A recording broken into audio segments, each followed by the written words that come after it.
Et labora, ugye imádkozz és dolgozz, ez volt a vallásos tanárok egyik jelmondata.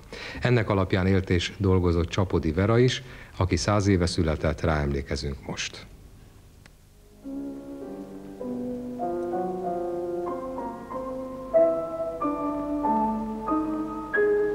Csapody Vera pályája szinte meseszerűen indult.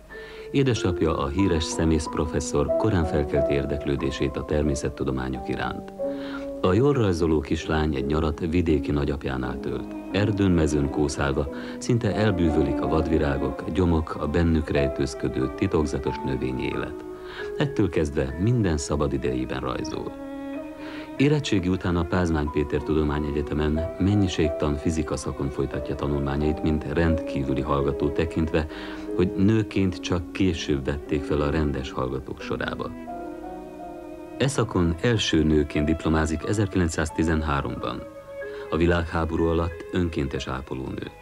Apja korai halála miatt nem maradhat fizetés nélküli gyakornok az egyetemen. Állást vállal, gimnáziumi tanár lesz. Egy hirtelen ötlettől vezéreltetve kiállítást rendeznek csodálatos akvarelljeiből, és ez az a pillanat, mely pályafutását meghatározza. Ekkor találkozik Jávorka Sándorral, aki akkor már híres botanikus. Jávorka felfigyel a páratlan szépségű rajzokra és a mögöttük rejtőző természetismeretre. Ettől kezdve együtt dolgoznak. Dr. Csapody Vera végtelen szorgalommal, határtalan szerénységgel, bámulatos energiával és tudással hozott létre egy egyedülálló életművet. Hosszú élete során megfestette a Kárpát-medence összes növényeit, szám szerint 28 000 tus és akvarell képet készített. Tudományos eredményeit 20 önálló vagy társszerzős könyv és számos kisebb publikáció jelzi. Több mint 100 tankönyvet illusztrált. Csíra határozója egyedülálló botanikai alkotás. Növényrajzoló vagyok, nem művész és nem is tudós, hanem a természetnek egy alázatos másolója.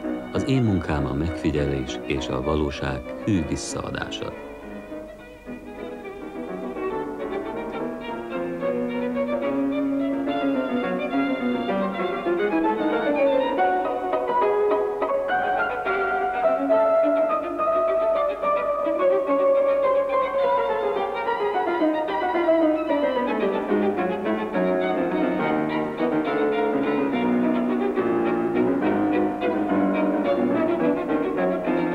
Több nemzedék nőtt föl az általa illusztrált, tökéletes természetűségű, akrolékos pontosságú mezőgazdasági és kertészeti könyveken.